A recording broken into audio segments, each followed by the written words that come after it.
kota, cara CF. Siapa suka makan panna kota?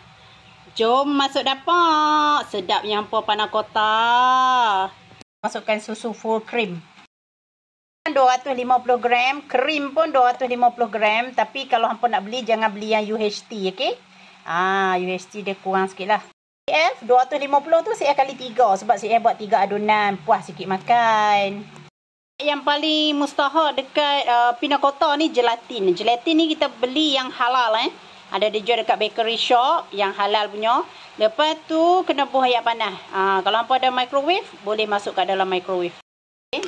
Ni kita nak bagi dia. Cayaklah gelatin ni. Okey.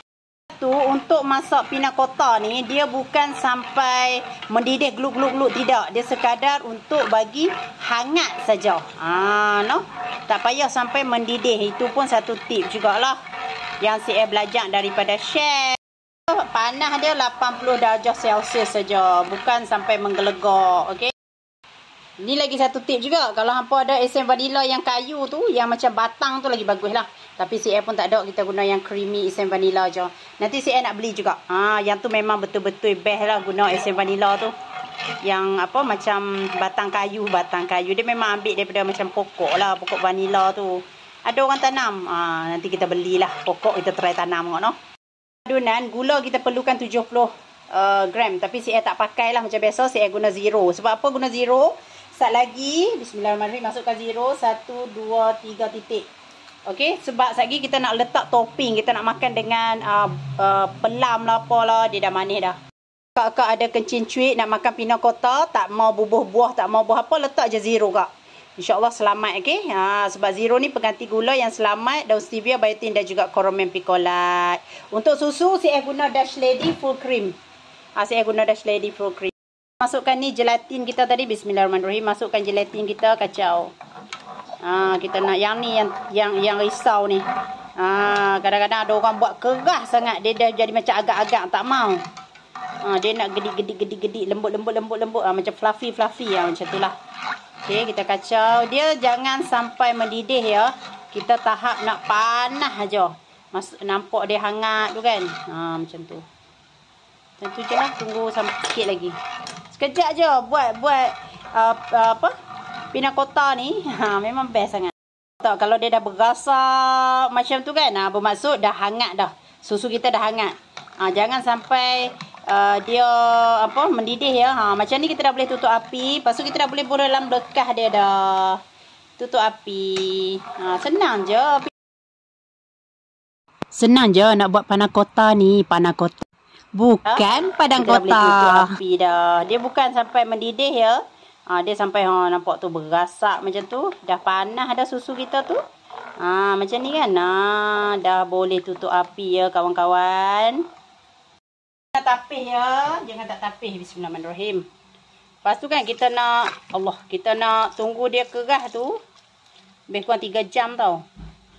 Cik buat banyak ni 3 adunan. Hampa ikut je resepi untuk 1 adunan. Kalau apa nak buat 3, 4, 5 apa ganda je. Nampak tu. Itulah. Takut ada gelatin dia yang tak hancur tadi. Boleh cedok dan letak dalam bekas. Ikutlah apa nak letak dalam bekas macam mana. Yang ni biasanya kalau hari macam jamuan ke kan. Yang tu memang letak dalam bekas comel macam ni lah. Yang ni pun saya beli dekat bakery shop juga. Buatlah sampai selesai. Nanti permukaan dia hampa buanglah bubble ni. Okey, buang. Tapi satgi okey je sebab kita nak letak topping kat atas dia. Kita kan nak letak filling kat atas dia. Cuma kalau hampa nak macam contoh nak makan saja tu buanglah buih dia ni. Kalau buat satu adunan dapat 4 biji ya, 4 je. Sebab tu saya buat 3 adunan, dapatlah banyak ni. Dah sejuk kan, kita bola peti, nak set dia agak lama lah, lebih kurang 3 jam. Tengok panna cotta kita dia gede. Sebenarnya yang ni CF buat lebih daripada 3 jam lah dalam peti baru dia set betul. Dia mesti lembut-lembut, fluffy macam tu. Lepas tu hampa boleh lah letak topping. Yang ni filling tau. Filling hak lebih kita buat tutti frutti hari tu. Kalau kakak-kakak yang ada masalah kesihatan, kencing cuit semua, jangan makan. Hak ni dia ada gula juga. Tapi taklah sebanyak macam jam. Okey, cari je filling. Ni filling mango. Boleh buat kek juga yang ni. Jadi tak rugilah kalau kita beli. Kalau kita nak buat kek mango cheese kan. Yang ni jugalah kita guna. Lepas tu kita beli buah pelam masak tu. Potong-potong letak atas. Dah siap. Di atas dia filling. Lepas tu yang ni sudu lah. Yang ni guna sudu ya sayang. Guna sudu. Tak nak bagi kat Kak Bedah, Kak Jo, Kak Sia, pergi jiran. Sedap panna cotta kita.